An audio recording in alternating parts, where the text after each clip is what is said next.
My house is a bit unique. I live in a highly mountainous area of the country, and most of the houses are built into hills, as it's easier to do that than to have them supported. Well, my house, though, it's almost entirely built into the earth. I designed it that way. It's a tiny house, only 400 square feet, and the impact in the environment is minimal, being mostly encased in earth. It stays cool in the summer, warm in the winter. Local wildlife feels comfortable approaching the yard, so I see a lot of amazing animals. It's a really great situation for the most part, with only one major exception. Something has been eating into my home. I figured it was mice when I noticed a small hole had been eaten through the west wall of the den area. I patched it up, I set out traps, as I've had mice living in here before, but over the next few days, the hole just kept getting bigger. I also noticed that there weren't any droppings in the house. There isn't exactly a lot of space for anything to hide in. I checked all the corners of the house, went from ceiling to floor looking for any holes, but I couldn't figure out how anything was getting in or getting out. Then one night, right after I'd turned the lights out, I heard an odd grinding noise from the kitchen. I climbed out of the loft and checked it out. As soon as I moved, the noise stopped, and in the kitchen I couldn't find any signs of damage. Nothing had moved except the clock, which was slightly askew. I fixed it, went back to bed. I put out more traps and figured out a mole must have tried to burrow into the wall. It came back again the next night, and I wondered if I'd need to do something to prevent the mole from hurting itself, or actually managing to break through. Well, it didn't stop this time when I got up, and I put my ear to the wall to listen. What immediately came to mind was the sound of someone crushing hard candy in their teeth. That kind of glassy sound that makes you wince. It would stop from time to time, and something would shuffle before the sound started again. It was loud. Almost loud enough to force me to pull my ear away. I didn't know how big moles could get, but this one sounded big. Too big. The way the wall shuddered, I gave the animal on the other side a few days before it broke through. And suddenly, more than anything, I didn't want that to happen.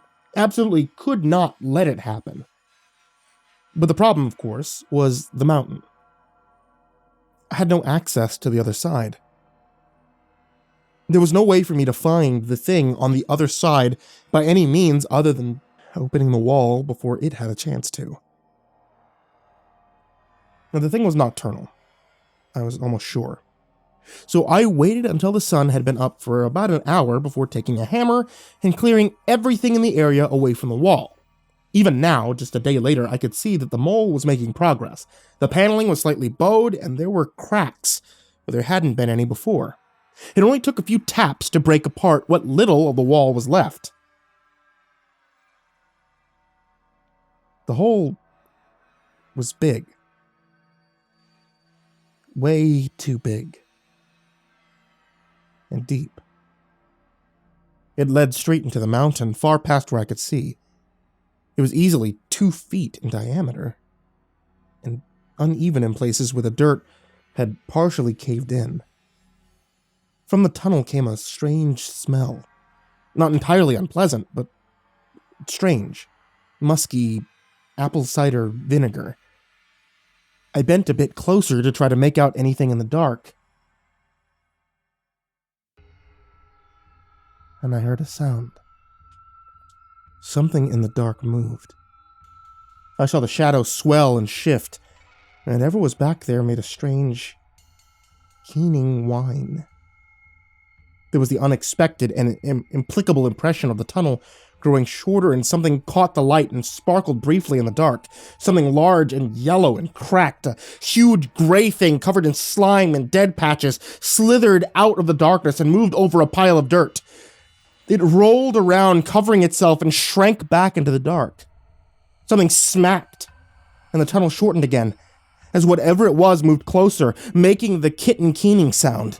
The gray thing darted out again, felt blindly along the ground, picked up rocks and brought them back into the dark, which consumed them with the glass candy splintering.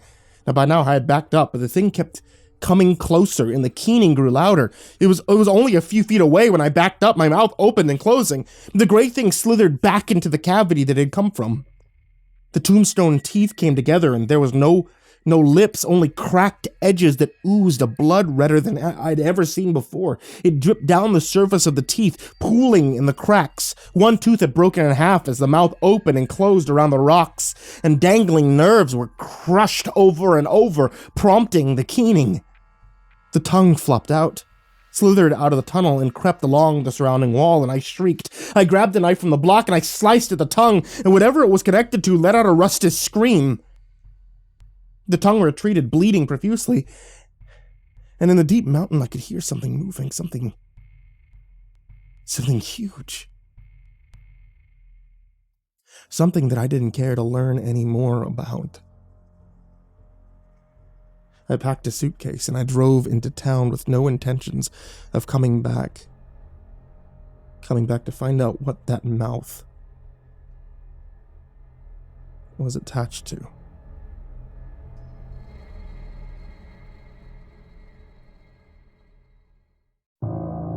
Good evening, kids. It's me, MrCreepyPasta, and I wanted to tell you thank you so much for watching tonight's video. I wanted to give a quick second also before we end tonight to let you know about twitch.tv/MrCreepyPasta. It's my Twitch channel. Sometimes I play video games there, but for the most part, I record stories for the channel live, and I hang out and we play this little thing called Stream Raiders. So if you guys would like to go over there and give me a follow or whatever, I'd appreciate it. And we can hang out sometimes and talk and do what it is that we Twitch people do.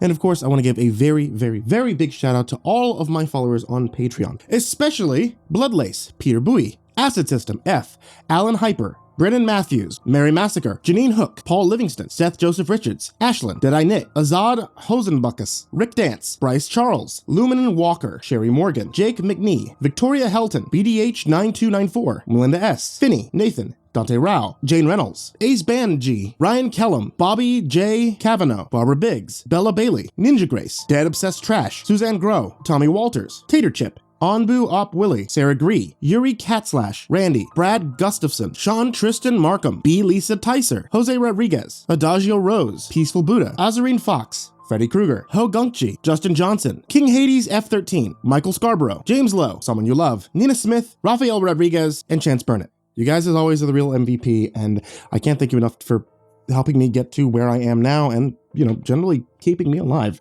So thank you all so much for supporting on Patreon. Thank you everybody in the description for supporting on Patreon. And thank you everybody out there who's listening and watching somewhere across the many reaches of the internet. Have a good night and sweet dreams.